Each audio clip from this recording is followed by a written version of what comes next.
Lebanon में Israel के हमलों को लेकर अमेरिका के राष्ट्रपति डोनाल्ड ट्रंप और इजराइल के प्रधानमंत्री बेंजामिन नेतन्याहू के बीच एक बड़ी तीखी नोकझोंक हुई है फोन पर, जिसमें ट्रंप ने कहा कि इजराइल तुरंत इसी समय लेबनान में अपने हमलों को रोके। लेकिन इस बातचीत के बाद भी इजराइल और लेबनान लगातार एक दूसरे पर हमले कर रहे हैं और इस समय भी ये हमले रुके नहीं हैं।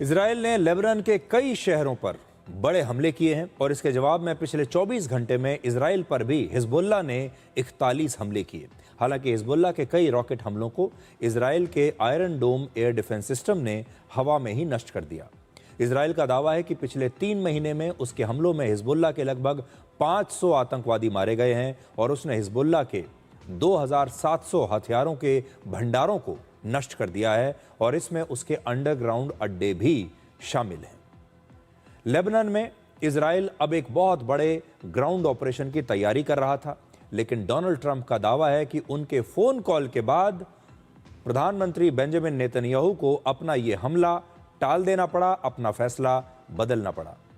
राष्ट्रपति ट्रंप ने सोशल मीडिया पर लिखा है कि इजराइल और लेबनान एक दूसरे पर हमले नहीं करने के लिए अब तैयार हो गए हैं। लेकिन ट्रंप के पोस्ट के बाद भी बेंजामिन नेतन्याहू ने बड़ा दावा किया। उन्होंने कहा कि लेबनान के साथ युद्ध विराम पर सहमति केवल बेरूत पर बड़े हमलों को रोकने तक ही सीमित थी, यानी वो बेरूत पर हमले नहीं करेंगे, बाकी जगह करते रहेंगे, यानी लेबनान पर इजराइल के हमले जारी रहेंगे।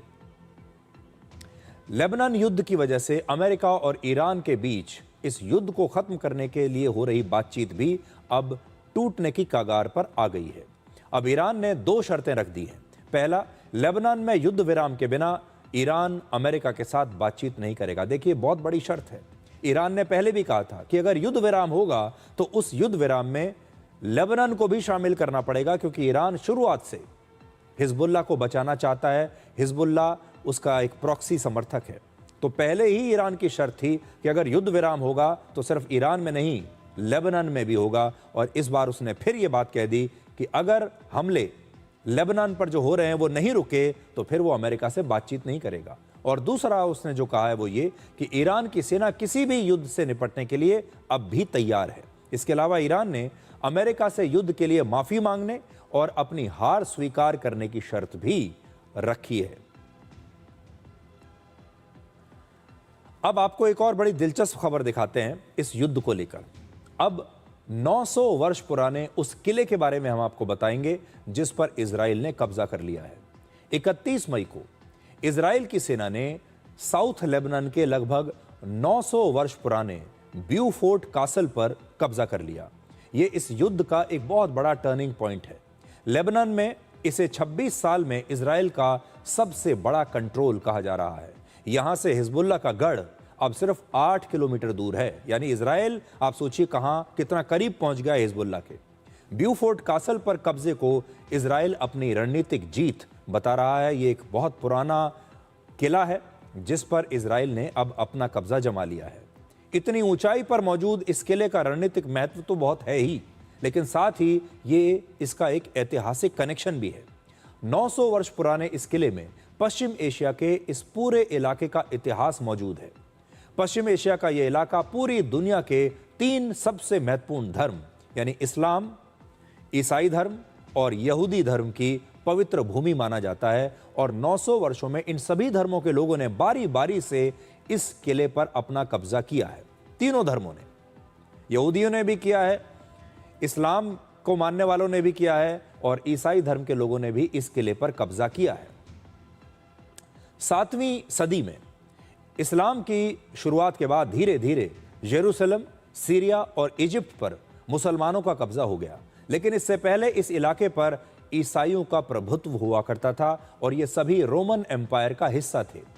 7वीं से 11वीं सदी तक इन इलाकों पर मुसलमानों का ही कब्जा था, लेकिन 11वीं सदी में ईसाइयों के सबसे बड़े धर्मगुरु पोप ने एक धर्म युद्ध का आह्वान किया। उन्होंने कहा कि यूरोप के सभी देशों को अपनी सेनाएं भेजकर पश्चिम एशिया में ईसाइयों की इस पवित्र भूमि को मुसलमानों से मुक्त कराना चाहिए। और इस तरह वर्ष 1095 में मध्य युग का पहला धर्म युद्ध शुरू हुआ। मुसलमानों और ईसाइयों के बीच हुए इन धर्म युद्धों को इतिहास में क्रूसेड कहा जाता है और इस युद्ध में हिस्सा लेने वाली ईसाई सेना को क्रूसेडर्स कहा गया। वर्ष 1137 में यरूशलेम पर क्रूसेडर्स ने कब्जा कर लिया और इसके 2 साल बाद उन्होंने इस किले का निर्माण करवाया। इसके बाद वर्ष 1268 तक इस किले पर क्रूसेडर्स यानी ईसाइयों का ही कब्जा रहा, जिसके बाद इस पर एक बार फिर से मुसलमानों ने हमला किया और फिर मुसलमानों ने इस पर कब्जा कर लिया। 16वीं शताब्दी से पहले विश्व युद्ध तक इस किले और पूरे पश्चिम एशिया पर ऑटोमन एम्पायर का कब्जा हो गया। हालांकि पहले विश्व युद्ध में हार के बाद फिलिस्तीन पर ब्रिटेन का कब्जा हो चुका था और लेबनान और इस किले पर फ्रांस का कब्जा हो गया। फिर वर्ष 1943 में लेबनान की आज़ादी के बाद इस किले पर इजराइल 2 बार कब्जा कर चुका है। इजराइल की नज़र शुरू से इस किले पर रही है, पहली बार 1982 से लेकर वर्ष 2000 तक और अब दूसरी बार 31 मई को अभी इजराइल ने इस पर दोबारा कब्जा किया। इस किले के 900 वर्षों के इतिहास में लगातार इस पर अलग अलग देशों, धर्मों और साम्राज्यों का कब्जा रहा है। इसका मतलब है कि इस किले पर इजराइल का यह कब्जा भी शायद आखिरी कब्जा ना हो, लेकिन इजराइल इस बार इस किले पर अपने कब्जे को एक बहुत बड़ी उपलब्धि मान रहा है, अपने धर्म के हिसाब से भी, क्योंकि यहाँ अब यहूदियों का कब्जा हो गया है और इजराइल इस कब्जे को अब लेकर बहुत खुश है और इसे अपनी बड़ी उपलब्धि मान रहा है।